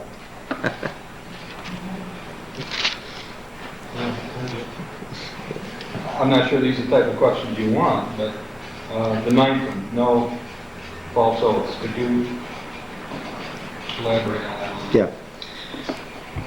We're going to see that in the law courts there, if you took a false oath, then they could try you out, trial by ordeal. They could throw you in the river or something. If you took an oath by God's name and you were lying, what would he do? He'd drown you, and if you weren't lying, what? He'd hold you up. We've got a bunch of laws like that in Leviticus. You take an oath in God's name. Only in Yahweh's name can you find out what the truth is. But once you take an oath in Yahweh's name, he's duty bound to uphold what you said. So if you spoke in his name and you were lying, then he's going to come and get you. And they had all sorts of ways to test whether you were using his name properly or not when you took an oath. The 10 words were just those 10 words. Everything else that you read here comes from the later law codes and is an explanation, amplification, and illustration of what is referred to. That's how come it's no problem between Exodus 20 and Deuteronomy 5, because in fact the 4th commandment is described in Exodus 20 isn't what God said, nor is what's said in Deuteronomy 5. It just so happens that they have chosen 2 different reasons for observing the Sabbath that happen to be given in the law codes. And let me tell you, there are many more than those. I could rewrite the 4th commandment with other reasons that are given not in Exodus 20 or Deuteronomy 5 and still be absolutely biblical. I could say, God said, da-da-da-da-da-da-da, this is the 4th commandment. You say, where'd you get that? I would have made it up from the law codes, and it would be perfectly appropriate to do so. Yes? So then why did you choose Exodus 20?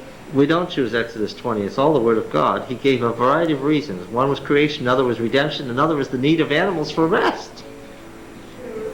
But yet we still go back basically to Exodus 20 and we'll talk about it. I understand what you're saying that Exodus 20 is creation and Deuteronomy is redemption. But yet still when we go back and we say we're the 10 commandments, you usually go back to Exodus 20. Yeah, because that's what you memorized, and that's where you memorized them from. That's called tradition. But I mean, That's a religious tradition. You can't change that. What is a tradition? A tradition is a religious belief that has been taught over more than one generation. Okay? And the one thing you cannot defy is what? Tradition. So how do you really know there were only 10 words originally based on the Bible only? It tells you exactly in a number of places in Deuteronomy these 10 words.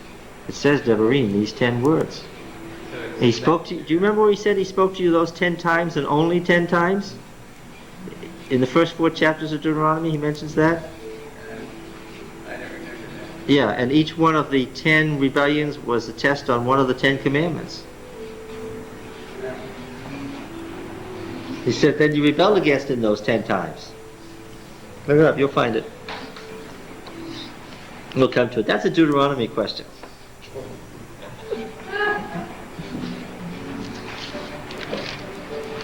All right? Well, if you're not supposed to take oaths, how can you take false oaths? Why the repetition? I'm lost. Commandment 3 is no oaths. There's no oaths, and then it says no false oaths. Yeah. It's 2 different words. One is for swearing by Yahweh using his name in the sense of cursing. It's talking about like the common curse that you hear. The other is a much more technical in the law court. One is when you say the curse of God's name in casual conversation, that's an offense to God. When you use Yahweh's name to get somebody killed, that's an offense to that man. It's 2 different things. One's the to God and the others to man. We're going to see the legal setting of the later commandment in court.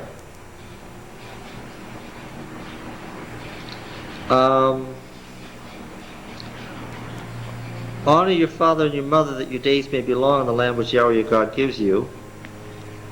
That's clearly a later elaboration. They weren't in the land. That's an elaboration from the time they lived in the land. God will let you live longer if you honor your parents. See, that's a duty to God. God made the parents fertile and made you.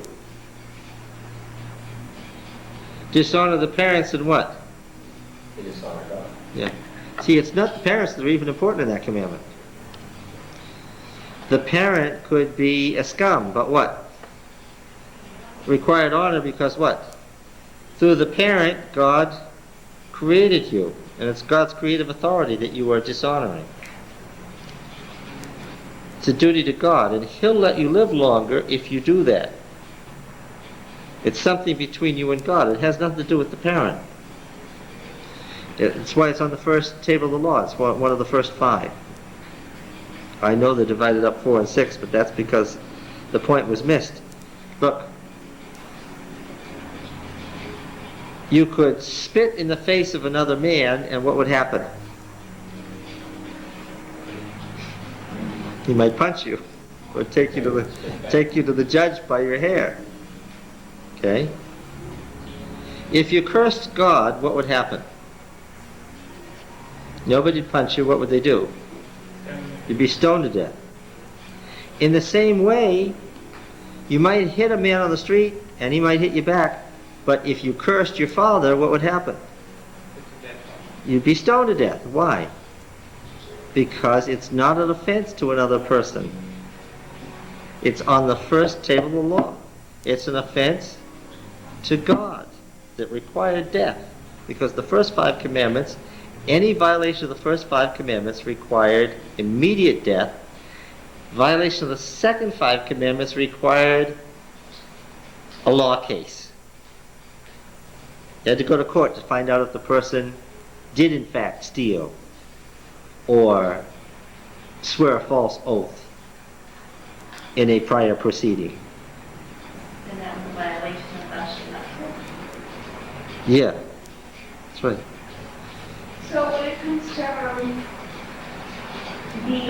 being honorable to your parents, does that entitle respect to them but not to say always listening to them or being obedient to them because it becomes a fine line sometimes? Now, see, as the commandment is placed, it has nothing to do with respect owed them.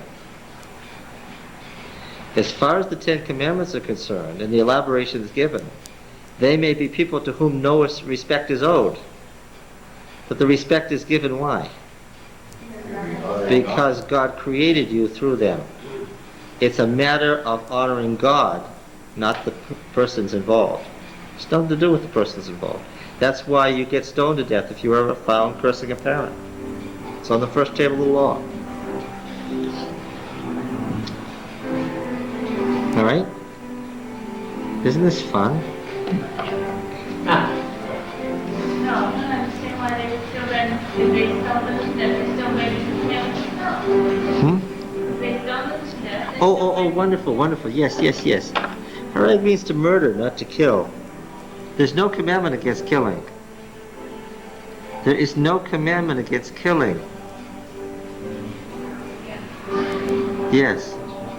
Since they had sinned, therefore it was alright because they killed them.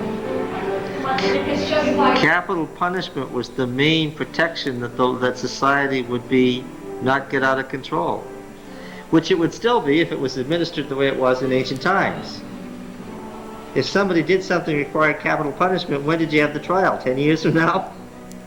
When the person he'd murdered was long since forgotten and nobody remembered what a heinous thing he did? I mean, how can you work up in... Now they're gonna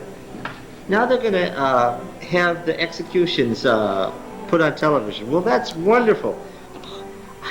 Who is that going to breed sympathy for? The killer, because obviously the execution is unpleasant. What they ought to do is have the execution in private and replay the circumstances of the murder.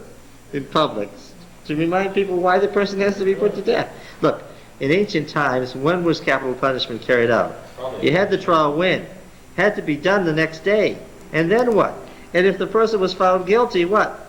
He had to be killed before sunset. And his body had to be taken down at the end of that day, and it was over. That was the main thing that was protecting society from going amok. Right? They didn't have big police forces. They didn't have any police forces except the king's troops. Yeah. Yeah. So actually, the commandment should not have been written, or in the translation changing. The Greek wasn't originally murder. No, so it's Hebrew, and the Hebrew word means to murder. Yes. And we're going to go on to see a lot of examples of when capital punishment should be carried out.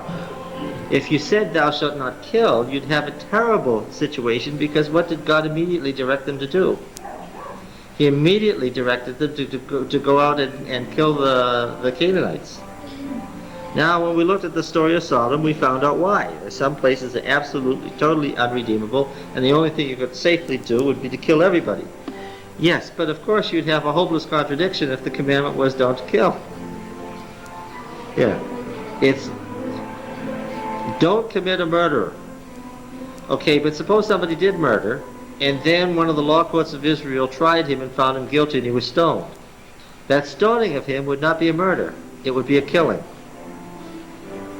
The murder has more to do with motivation and malice. Oh yes, absolutely. That's why they made a distinction between murder and manslaughter. If you kill somebody by accident, what should you do? Run! Yes, run! Run! Quick! Get to the nearest priest and tell him it was an accident. Because what? The moment you killed him, what? It was assumed. You weren't innocent until proven guilty in this system. You were guilty until proven innocent. It was assumed if you killed somebody, what? You meant to do it. Run! Tell somebody it was an accident. Get to a priest. Quick! How does that fit into that? What? How does that fit into that we're not to judge? Oh, now you're talking about ethical laws, about not judging somebody's motivation. That's different from criminal law, where God told them how to set up courts and how to decide whether a witness's testimony was true or not. We're covering all that. And understand that God well, so you came when everybody can't just decide about themselves, and you had that wrong. That's why Yahweh's oath was there, taking that he promised that he would make sure if an oath was taken in his name that you'd know whether what was being said was true or not. Yes. Well, like they do today, sometimes they kill the wrong person on death row. Is that murder or killing? Because the person, the jury found guilty. See, in the theocracy, that was never going to happen, because the judicial oath would be taken in God's name, and what? Once it was taken in His name, remember that words had mystical powers in the ancient world. Once you took God's name and you said this is what would happen, either that was true or what? Or God was on His way to get you. And they had a certain series of events they could use to test whether or not your testimony was the truth or not. We're coming to that. And that's on the judicial oath side, the oath where you're dealing with another person's life. The second table of the law.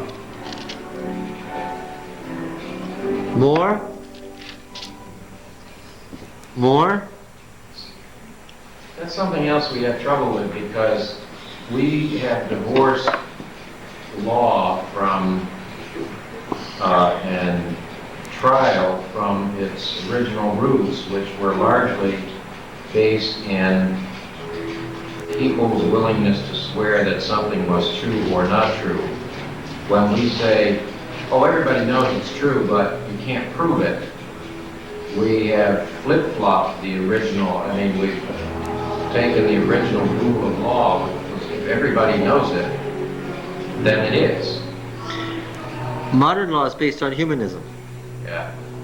There's no higher authority than the guesswork of what somebody can, what appears to be true by somebody's investigating it. This was based on the assumption that God was right there at the trial to take care of the outcome. That if somebody was lying, God was going to intervene to let you know it. The Ten Commandments were based on a theocratic view of the world where God was ruling the world and he was right there in society and he was going to come right into the law court and take care as soon as his name was pronounced in the judicial oath, he'd be right there to make sure that what was said was true, or if it wasn't true, you'd know it, because he would manifest himself in a way against that person. So that the accuser in a Hebrew court could become the defendant in a matter of 10 seconds.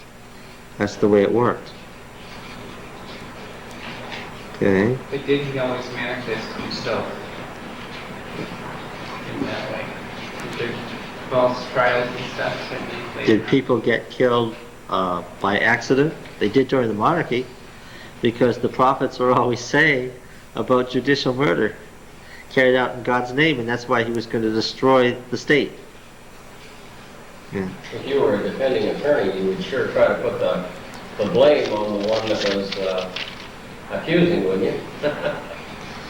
You'd take him with you if that was the case. You'd say, well, if my man's gone, I'm going to take this guy with me as well. So how do you know? In other words, why are you making this accusation? Do you swear? Yes, and if you swear, you have to think over, well, now do I swear or don't I? Yeah. Because you didn't have to give an oath in Yahweh's name in the ancient courts. But once you did, you had this problem of, if I do, I've got to tell the truth because God will get you if you don't. He's promised that he will, see? All right. Well, that was a funny thing that we came out on. We came out on oaths, mostly. I thought the questions were going to be elsewhere. All right. Well, I guess we'll pick it up from the Ten Commandments again out next week? I'm confused. Next week is